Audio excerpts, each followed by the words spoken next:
yung galunggong. Pero sabi ni... Pero hindi ito yung main topic natin, hindi, partner. ito partner, hindi. Sabi ni ex-presidential spokesperson, ito na. hindi siya nakatulog. Dahil El Nino? Hindi, partner. Hindi El Nino. Hindi, sabi mo nga, kung si... Diba, si Joseph the Dreamer, diba, nung nakatulog siya, nanaginip siya. Kaso nga lang, may warning, may warning na nabigay sa kanya sa dream niya. May signs. Pero si dating spokesperson, Harry Roque, pilit niyang ipikit yung kanyang mata, partner. Pero? Para siguro mabigyan siya ng warning ng mga signs. Anong gagawin? Ganon? Oo, anong gagawin? Pero nako, partner, hindi siya dinadapuan ng antok. Talaga? Hindi siya Insomnia? makakatulog. Oo. Na-insomnia siya? Oo. Na-insomnia siya. Hirap yun ang partner. Oo. Bakit, partner? Bakit? Yan ang dapat nating alamin. Kasi, partner, sabi nga niya, you know what? What? I have a confession. Anong confession, father? I didn't sleep. Ay, bakit nga? Because I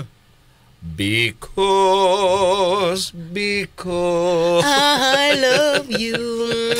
Ayan. Father Digong called me and said he got information. Oh, intel. May intel. May intel. Nag-milk tea daw siguro, sabi ni Alex Gonzaga. Kaya hindi makatulog. Pag nag-milk tea ba, hindi makatulog? Sugar overload. Ay, pwede. Ano yan? Hyper. Because Father Digong called me and said he got information that he might be arrested anytime. Talaga? Hindi ako nakatulog kasi tinawagan ako ni Tatay Digong at ang sabi niya nakakuha siya ng impormasyon na anytime daw baka siya arestuhin. Hindi malinaw kung para sa anong kaso kaya aarestuhin umano si Digong. Nagtanong-tanong daw si Roque. Hindi dinetalye ni Roque kung sino ang nagpapabuwag at kung sino ang kanyang source. Pero ang sigurado raw, laman na rin ito ng mga usapan ng mga taga-Task Force Davao. Tila senyales daw yan ang posibleng ang pag-aresto sa dating Pangulo. Alam nila na loyal sa mga Duterte itong Task Force Davao, so parang nagkaroon nga ng, yan po ugo-ugo ngayon na bubugin daw ang Task Force Davao. Hindi nga. Oo, yan ang sabi ni So, ibig sabihin, partner, si Tatay Digong, malakas pa yung nasasagap niya. Oo, siyempre, alam mo naman, di ba, partner, pagdating sa, ang dami pa rin niyang koneksyon dyan sa loob. Tandaan mo, si Father Digong lang, ang nagpataas ng sweldo ng mga militar. Pati na rin ang mga pulis. Kaya talagang saludong sa kanya. Pati yung mga high-ranking officials, partner. Kaya parang ang dating, di ba, parang ang bilis niyang tawagin kahit magtatulumpati siya. Meron pa rin silang mga utang na loob kay Tatay Diggs. So, teka lang, partner. Kung aarestuhin siya, ibig sabihin, prior to this, ang tanong, bakit siya aarestuhin? Sa anong kaso? Isa naman ang kaso niya. Grave threats, patay na yun eh. Panalo siya dun eh. O saan ba siya may ibang kaso, partner? So, ang nagkakagulo na po ay yung nabanggit ko na posibilidad na baka maaresto ang ating Pangulo Duterte. Now, anong reaksyon ng tao? Nagkakagulo na. Walang tigil ang aking telepono. Anong gusto niyong gawin namin? Magpi-people power na ba tayo? Ako naman po, huminahin po tayong lahat ha? Kasi hindi pa naman po nangyayari. Pag nangyari po yan, asahan niyo po, ako'y mag-i-spokes-hour at ako mananawagan para sa mga Pilipino na manindigan.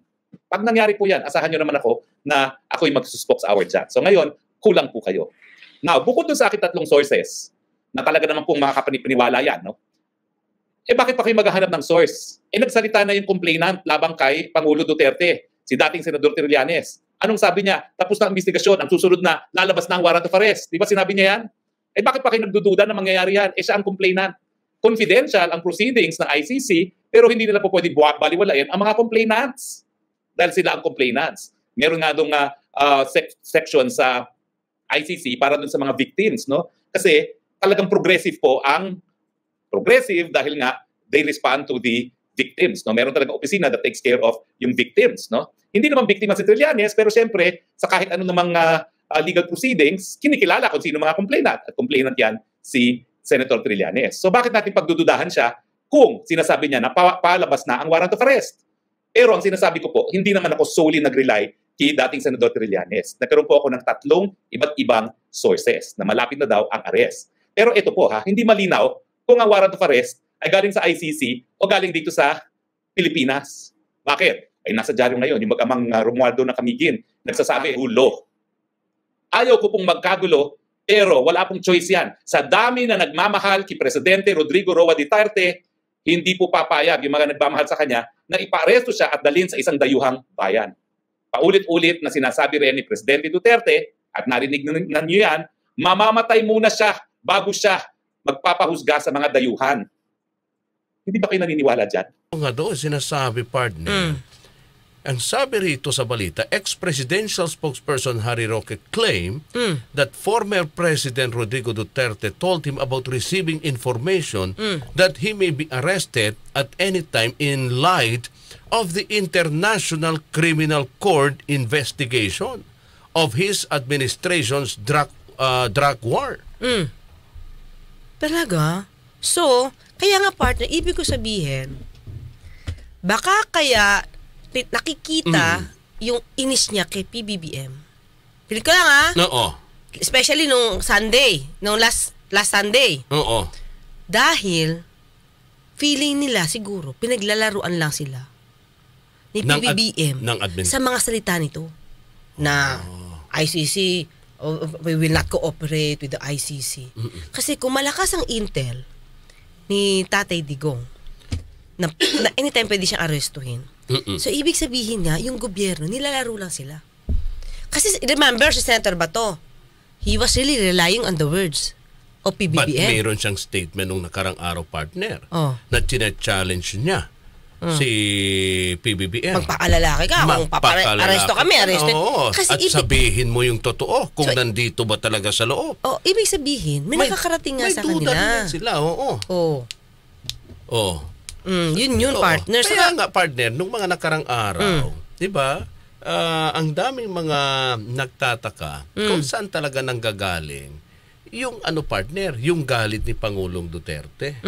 Samantala, okay naman yung relasyon ng kanyang anak na vice presidente, pati yung Pangulo. Oo. Kung may problema man, yung kanyang anak, hindi sa Pangulo, kung hindi sa mababang kapulungan sa Kongreso, partner. Pero bakit ang target ni Tatay Diggs ay ang Pangulo? Yun na nga, partner. Oo. So, ngayon, sinabi na ni Tatay Diggs na anytime pwede may info. Oo. Baka aarestuhin na siya. Dahil nga rito sa kanyang drug war. So, during his administration, partner. Private conversation to. Oo. Diba? Between PBBM and Attorney Harry Roque. Tama ba na isiniwalat niya yan? Sino? Ni Harry Roque. Sinabi daw sa kanya. Sa kanyang vlog, tama ba nga na ipagkalat niya? Sabihin niya. Diba? Well, para siguro malaman din ng taong bayan na may nagsisinungaling. Na ganon ang sitwasyon ng Pangulo ngayon. Ng dating Pangulo. Kaya kasi ganito, partner, ang hirap kasi ngayon, ito mga kayubi pagpaumanhin nyo. Minsan kasi, para bang, totoo na ba yung sinasabi? Totoo ba? Hindi ba to parang gimmick ang dating? Kasi partner, sunod kasi yung mga salita sa kampo ni Tatay Digong, na parang walang basihan Yung polboron, yung listahan. So ito, paniniwalaan ba natin yung info? Pero kung titignan mo, bakit doon tayo sa partner sa banat ni Pangulong Duterte sa Pangulo, yung galit niya. So hindi niya lang, hindi, may binanggit pala siya sa tanong pati niya, may binanggit pala siya sa ICC, pero not to the point na papa-arestuin siya.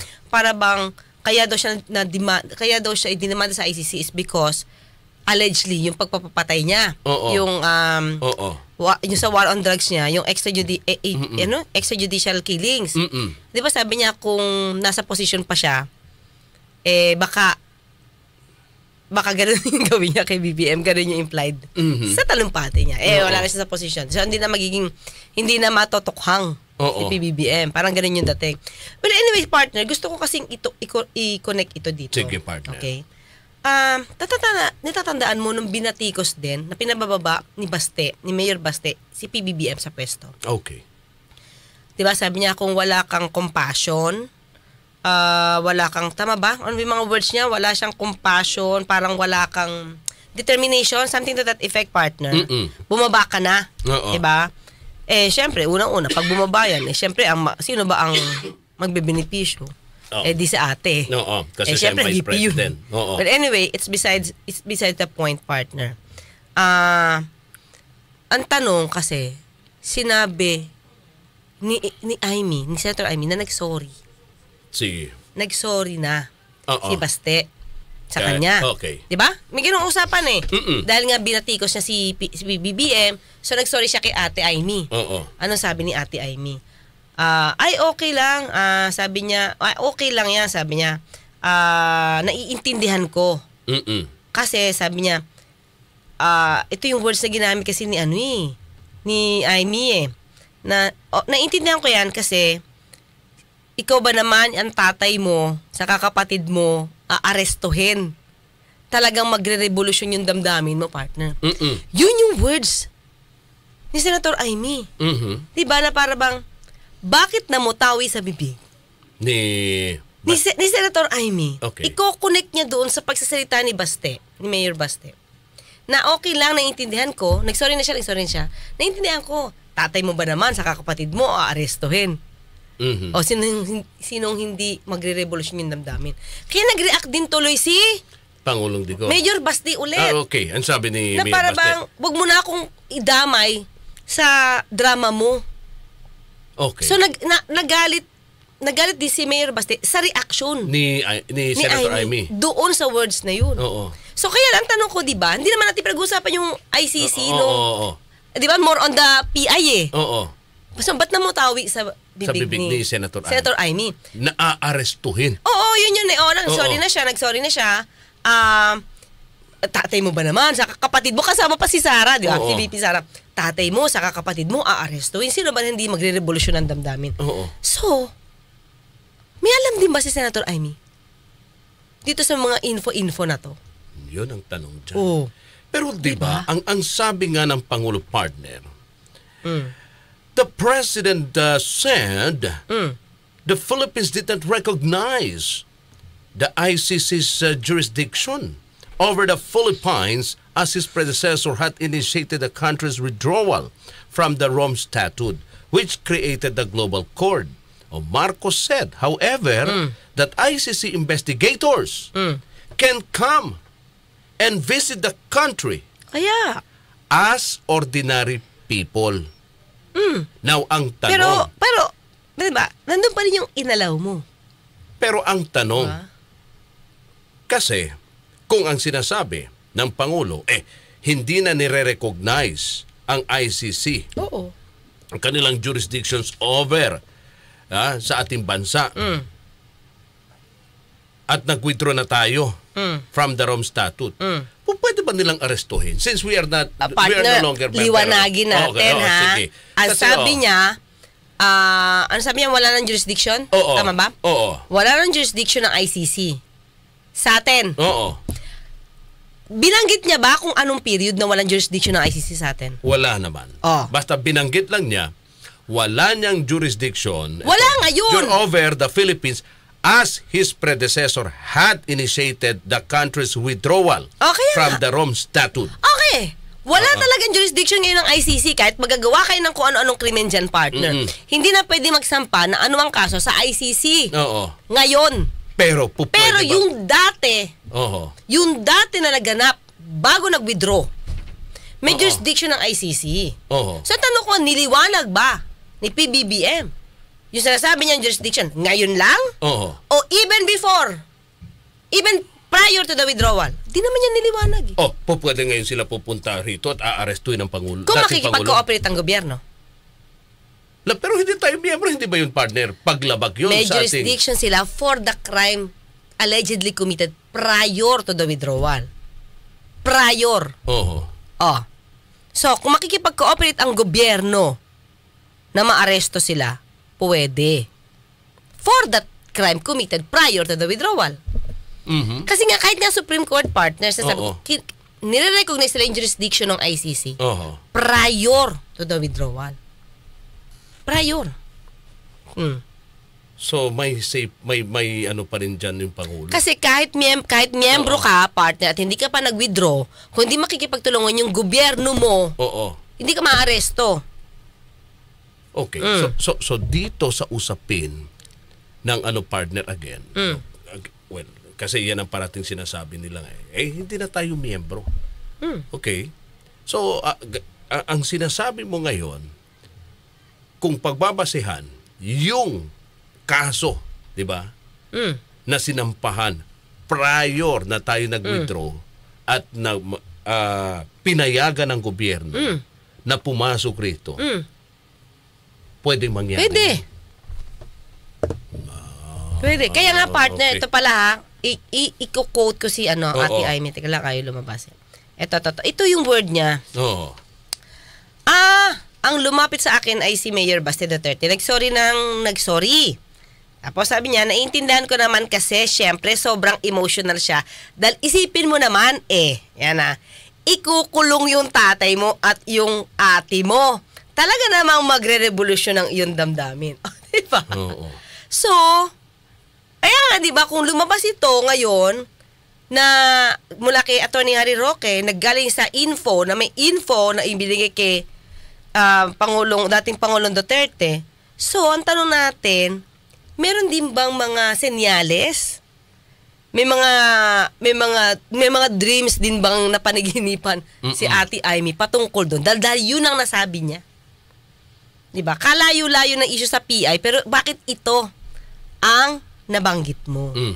Diba? So, yun. Pero pero rito daw, in the same Facebook Live on Sunday, Roque mentioned that Duterte's claim about his impending arrest was corroborated by rumors of Task Force Davao disbandment due to its perceived loyalty to Duterte. Okay. Partner. Oh. Ang Task Force Davao naman kasi, part ito ng government Hindi ito private army ni dating Pangulong Duterte. Okay, pero pinasinungalingan yan mismo ni AFP Chief General Browner. Sabi niya, walang katotohanan na i-abolish nila yung Task Force Davao. Ang sabi pa nga nila, gagawa pa nga sila ng ibang task force yata sa ibang lugar. Magdadagdag pa nga daw sila to maintain peace and security. So, bakit naman kailangang aminin ni Atty. Harry Roque na yung Task Force Davao loyal kay Pangulong Duterte? Hindi sila loyal sa bayan, loyal sila sa isang pamilya? Ganun ba yun? Minsan kasi Atty. Harry Roque, dami sinasabi. Minsan hindi maganda ang dating di ba? Hindi mo na ipagtatanggol yung dapat mo ipagtanggol dahil i-disband yung Task Force Davao kasi loyal. O di parang siniraan mo yung Task Force Davao na parte ng government na loyal lang siya doon isang tao. Parang negatibo yun. Diba? Loyal siguro sa inipili mo rin yung sinasabi mo sa partner sa paraan na talagang well, hindi naman sa lahat siguro ng bagay, pero yung mga utos ng Pangulo para sa ikabubuti ng Davao, talagang sinusunod. Huwag niya nga sabihin na loyal. Oo. Kanino ba dapat maging loyal ang taga-gobyerno in the first place? Diba? Ito, sinasabi partner ng mga kayubi natin. Sabi ni Nick Babaren Andoy, dapat kung mag-imbestiga ang mag-imbestiga ang ICC, dapat isa-isahin nila ang mga tao sa Pilipinas kung maganda ba ang drug war ni Pangulong Duterte. Basta agree ako sa drug war noon dahil madami ang nalulong sa drugs. Actually, masaya naman ako Siyempre tuwan-tuwa ako kasi siyempre ibang tao talaga natakot doon, di ba? Kahit sa kanto-kanto natin sa Manila, partner. Marami natakot. Kaya lang kasi, mga kayubi, hindi natin siguro masisisi yung mga nagsampa ng kaso. Kasi wala tayo dun sa lugar nila na nadama yung pamilya nila. Diba? Baka may mga inosente. Baka lang hindi ko sasabing lahat na napatay di ba? Drug dealer 'yan, di ba? Or pusher. Di ba? Baka kasi masyadong napalaki ni Tatay Digong yung dati mga miyembro ng kapulisan na umabuso naman. Di ba? Baka nga hindi alam ni Pangulong Duterte na may abusadong pulis.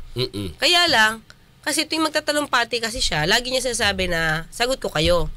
Sagot ko kayo. So, pero syempre, dapat gawin niyo yung tama. Kaya lang, baka nagagamit yung war on drugs para palabasin niya. Pinatay namin to kasi war on drugs. Ano gano'n? Lumaban pala. Lumaban, nakita niyo yung baril, may baril. May mga gano'n. So, syempre, pag ito, nagkaroon ng investigation partner, ganito yan sa forensic, hindi ko na alam kung to na-investigahan na partner. Syempre, kasi, wala naman yung ICC nung inimbestigahan mismo yung ano. Makikita naman niya sa record paano tumalsik yung baril. Sa forensic inaaral to. Sa pagka nagkakaroon discussion. Saka saan yung tama nung baril. Ang tama ba, treachery yung dating, sa likod ba? Yung baril ba, hawak pa niya? Hindi ba tumilapon? Pagka binaril ka, yung baril ba, hindi mo mabibitawan? Something to that effect. So, iimbestigahan talaga yan, partner, kung totoo na yung taong yun ang laban. Di ba, partner, may issue pa nga Mga kayubi, alam ko matatandaan nyo to. Para may isang kilalang politiko na namatay, pero nasa kulungan na siya kasi nanlaban daw sa kulungan. So, pinatay doon mismo. Namatay doon sa loob. Nabaril Binaril. Sa loob ng kulungan kasi nanlaban. So, syempre, may iba tumaas yung kilay. Di ba? Paano pa magkakapaglaban? Samantala nasa kulungan na. Siya mismo, walang armas. Paano niyang nakipag-agawan ba siya? Gaano kalakas ang loob mo? Para sa pelikula lang yan pwede. Pero sa totoong buhay. Ano yun? Nangyari ba yun yung habang pinapasok sa kulungan? O hindi, nakakulong na siya. Nakakulong na siya. Si Espinosa ba yun? Diba? So yun. Yung mga issues na di natin alam kung ano ang nasa likod nun.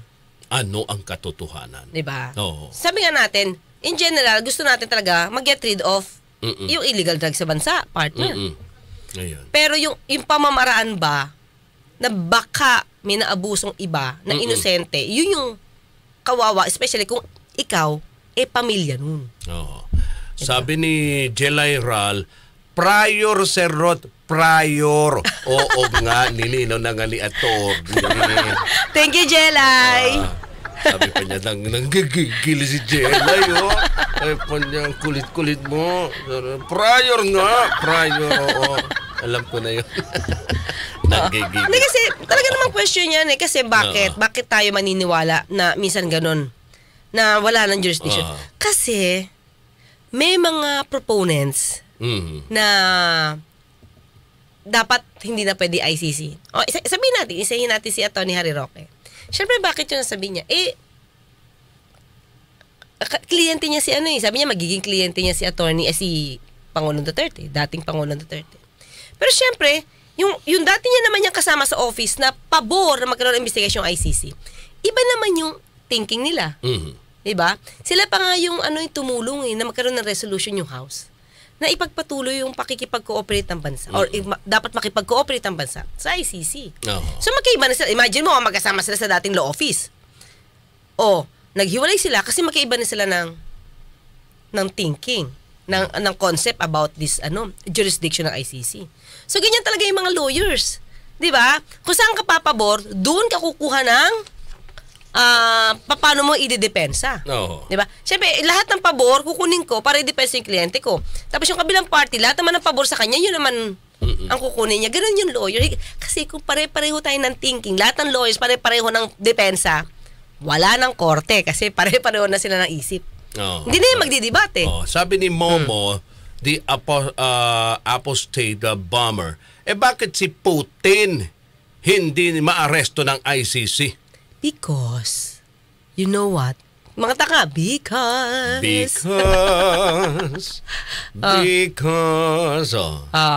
Kasi, ang tao, ang mga opisyalis niya, partner, Oo. hawak niya. Okay. Saka, imposition pa siya. Nakaposisyon siya. Correct. Sino?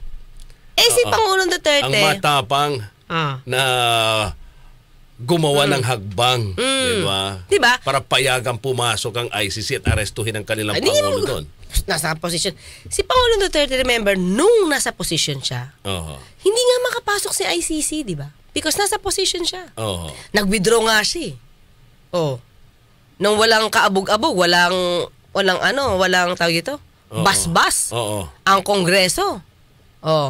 Hindi na lang siya naging issue, partner, kasi naging moot and academic na. Oo. Dahil tinanggap na agad ng ICC yung withdrawal.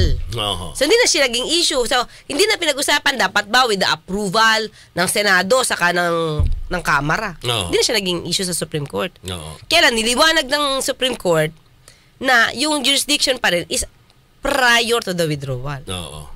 O, sabi ni Roger Legarda naman, wala nga aresto kay Pangulong Dudes. Walang power ang ICC kasi di naman cooperate PNP at AFP. Ayun. Yun. Oo. Pero bakit? But okay. Ba't sila nag-aalala? Oo. Pero kung sakasakali, partner, di ba? Kung sakali lang, di naman natin alam kung ano ba, nandito na ba o ano ba yung totoo ba to? Sinasabi ni Pangulong Duterte kay former spokes Attorney Harry Roque. Kasi ang Pangulo naman sinasabi, hindi ko papayagan. Pero kung sakasakali nangyari to, sino mag-aaresto, partner? Otoridad natin rito? Makikipag-cooperate sila. Makikipag-cooperate ang ICC sa ano natin? Ang PNP? Yes. So the ICC, coordinate sa presidente. Ang presidente will Sa give DOJ. Sa DOJ. So maglalabas ng warrant of arrest. Oo, maglalabas talaga ng warrant of arrest from ang ICC. Ang ICC. Simplement. Kung hindi naman makikipag-cooperate tayo at napunta sila halimbawa sa ibang bansa, yung mga miyembro, kahit na hindi miyembro, partner, pero gustong tumulong sa ICC para ma-arresto isang tao, they can arrest. Pwede sila. Okay. Kaya di ba sinabi dati ni SOJ, huwag kayong lalabas ng bansa. So lumiit yung mundo. Doon sa idea na kasi pwede kayong muli sa ibang bansa. Sabi ni Phil, tapos saan ikukulong? Hague. Sa The Hague? Di ba sabi nga ni Senator Bato, okay lang siya makulong dito sa Pilipinas. Huwag naman doon sa malayo. Okay, eto naman, Kuya Nick, sabi niya, Attorney, issue pa rin ba ang jurisdiction? Kasi po, para magkaroon ng jurisdiction ng ICC, if the local court is unwilling to prosecute, how can a court prosecute if no one is filing a case in a local court? Yeah. Ganito yan kasi, at that time kasi, nung tayo ay member pa, aktibo tayo, di ba? Naniniwala tayo sa prinsipyo na it can be, like yung mga kaso ng crimes against humanity, genocide, talagang papasok sa ICC. So at that time, active tayo, nung hindi pa tayo nagwi-withdraw. Diba? So yung jurisdiction, ngayon, ito na naman tayo, yung prior to the withdrawal, hindi siya magiging issue. Kasi na-decision na yan ng Supreme Court. So sinabi, may jurisdiction, so hindi na natin pwedeng baguhin yan. Kaya sino yung kanina nagsabi, sa ating live rito chat, isa sa mga kayubi, prior, Kuya Rod. Si Talatak may question dati. Yung mga abuses daw, partner. Yung war on drugs daw is okay naman. Yung abuso lang sa pag-execute, yun yung nagkaroon ng problema. Naku, mga kayubi, dami nating message. Correct. Sabi ni Kapitan Juan, Zan ka pa. Zan ka pa. Zanton na. Yun. Thank you. At ito daw sabi ni Rodrigo Batad, maki-coordinate sila sa Interpol kung may warrant of arrest na. Diba, miyembro tayo sa Interpol. Sabi, may nadinig din ako na pwede yung ganitong option. Kasi miyembro nga tayo ng Interpol. Depende na talaga yan sa gobyerno. Kasi pag pinapasok ito, mga kayubi, at paninindigan ng gobyerno yung decision ng Supreme Court, wala silang nilalabag. No. Kahit papasukin nila yung ICC at paaresto. 'Di ba? Sabi naman ni Critical Thinking, bakit sila natatakot makulong? Unang-una, partner, sinabi naman ni Tatay Digong na kaya niya ipanalo to. You know, ICC, you want me to go to prison? I will. I will. As a matter of fact, I did it as a matter of principle. So that I will die for it and go to prison and rot there until kingdom come.